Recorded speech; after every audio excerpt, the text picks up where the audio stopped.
Hello friends, I'm Tim Wildsmith and I need your help. I want you to help me come up with the title for my new book about Bible translations.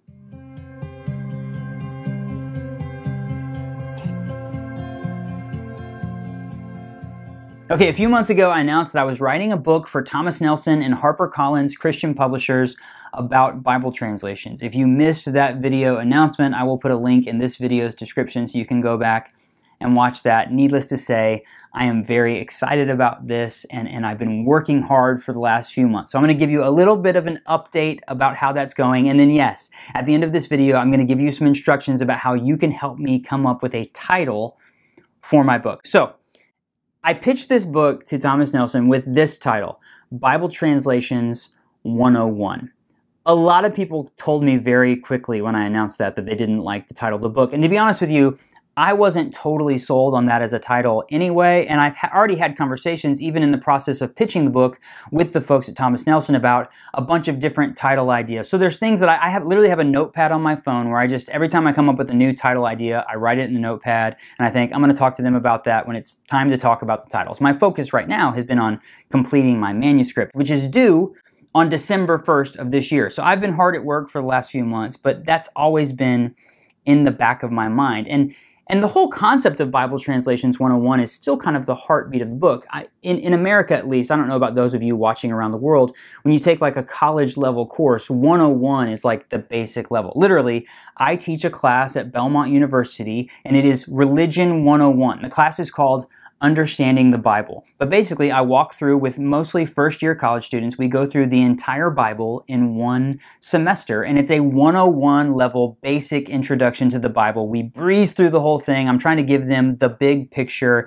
It's not super in-depth. It's kind of for a general audience. So that's the main idea of the book, is an overview of Bible translations, how they work, and it's for everyone, right? It's not supposed to be an academic book, that sort of thing. By the way, all of these books that I have with me on the table are a bunch of the different books that I have read in the last few months as I've done my research about Bible translations. I have everything from like these books that were written by the people who translated the KJV.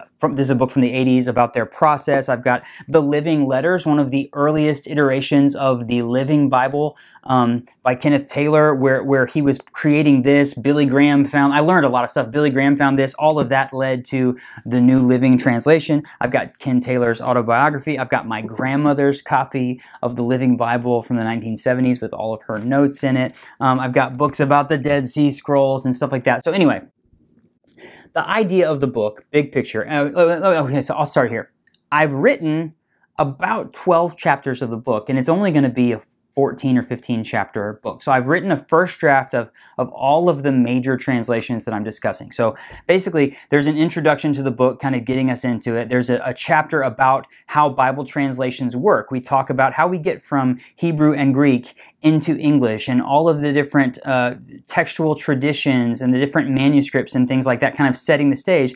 And then it goes chronologically, basically through the history of the Bible in English. There's a chapter about the pre-KJV Bibles. There's a chapter about the King James Version, and then it kind of starts to move forward. So the last chapter that I wrote was the chapter about the CSB, the Christian Standard Bible, which came out in 2017, but started back in 2004 as the HCSB. And so each chapter gives an overview of the translation by talking about its history, where it came from, who developed it. So if you read it chronologically, you kind of get the history of the Bible in English as it unfolds. So you get that big picture, and then we talk about the textual basis, what texts each translation is based on, and then the translation philosophy. Where does it sit on the spectrum, and what makes it unique? What decisions did the translators make? Like, why are these Bibles different from one another? So what makes the NIV different than the NLT, different than the CSB, different than the ESV? So this book is kind of combining all of that into one. One of my best resources, honestly, has been the prefaces, the introductions at the front of each Bible. Every single Bible has a preface from the translators that talks about the translation. I've now read every major English translation's preface multiple times, so I can really get a feel for all of that. So the book is, I'm excited about the book. I've only written, as of right now, the first draft of all of those chapters. I'm going to finish up the next couple chapters.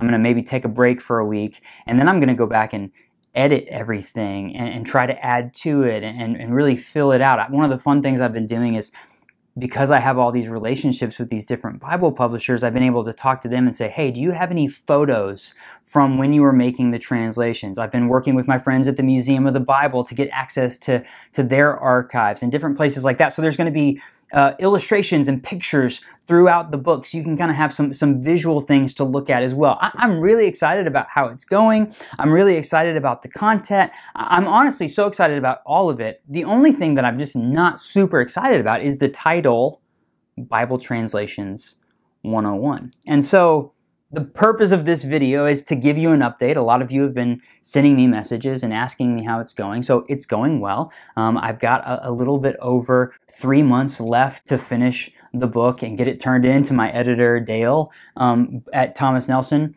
But I also, as soon as I turn it in, we're going to begin the process of talking about what the title is going to be and how we're going to market this book and things like that. It's scheduled to come out in about a year, probably next fall. So I want you to help me come up with a title for this book.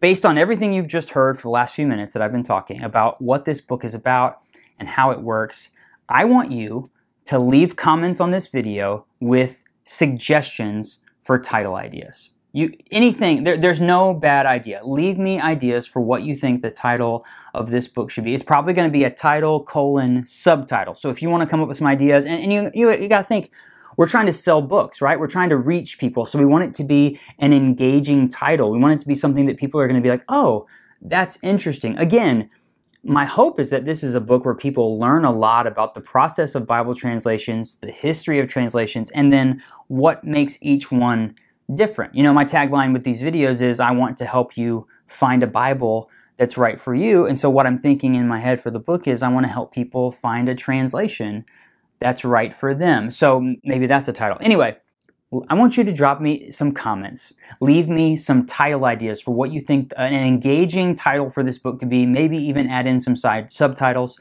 You can put multiple suggestions in there. And here's what I promise to do. If your title suggestion makes it, what I'm going to do when I see a title that I like, I'm going to add that to my note and I'm going to put your name or your username next to it. And if your title suggestion gets chosen as the title of this book, at a minimum, I'm going to send you a signed copy of the book. But you know me, I'm probably going to do even more than that as a thank you. So I'm really just looking for ideas. So again, based on what I've told you about the book and what it's about, give me some ideas. It can't hurt for me to get as many ideas from you as possible for what we should call this book. And yes, if you come up with the title, I'm going to hook you up. I'm really excited. Like I said, I've got a lot of work to do. So, okay, leave some comments. Let me know what you think. If you have questions about the book, you can leave those in the comments as well. If you want to give me some encouragement, that would be awesome. And then I would ask this. My final request for you would be that you say some prayers for me. The next 3 months are pretty wild for me in terms of schedule. So I said earlier, I work at Belmont University. I do teach that class, but I moved into a new role this year at Belmont where I am overseeing all of our missions and outreach efforts, and there's going to be like 17 to 20 mission trips over the next 12 months, and I am the director of all of that. So I am planning all of that, working with faculty and staff. We're going to send students all over the globe. It's a lot of work, but I'm really excited about it. So I'm doing that. You know that I work at my local church, Crevewood Baptist Church. Becca and I are part of the worship leading team. Well, my pastor's taking a sabbatical for the month of October, so I have been asked to preach all 5 Sundays in October. So coming up in October, I'm going to be in the pulpit 5 Sundays in a row. Not to mention, I'm trying to create some great video content for you guys here on YouTube. And then, oh, by the way, I got to finish this book. So I would love it if you would pray for me, that I would be productive, that I would have a good time, that it would be meaningful work in all of those facets of my life. I imagine that my editor, Dale, is watching this video and thinking, oh my gosh, he's very busy. Dale, I promise, I'm going to get this manuscript to you by December 1st. I'm really excited about how it's turned out, but so far, but I'm really excited about the book. I would say the book is probably the thing in my life that I'm excited to come home and work on the book. I'm excited to wake up early in the mornings and work on the book because I really do believe that it's going to be meaningful and helpful for people, and that it's going to be a cool way to kind of synthesize all of this information about Bible translations and help people understand how that whole thing works. So I would really appreciate your prayers, your thoughts, your encouragement, and yes, I would appreciate your suggestions on coming up with a title for this book. It might end up being Bible Translations 101, but I think there might be something even better out there, and I hope that you can help me come up with it. I do want to say thank you to all of you who've already written me really kind messages and said that you're so excited about purchasing the book when it comes out. You can't wait to read it, and just kind of spurring me on. That has been really meaningful to me personally. I am continually blown away by the kindness and the encouragement that I receive from all of you who watch these videos. So thank you so much for that. And yeah, drop those comments, leave those ideas. I'm excited to see what you come up with, and I'll definitely be keeping a running list of those potential title options on that note on my phone. And I will definitely be updating you a little bit further as we get deeper into the fall, so you know where the book stands. I'm going to let you continue being a part of this journey with me, because let's face it, your love for this channel, your love for me is a huge reason why Thomas Nelson was even interested in me writing this book in the first place. So I really appreciate all of you, and I'm so excited for you to be on this journey with me. Thanks for giving me your time today. Thank you for watching this video. I appreciate you so much. I'll see you next time.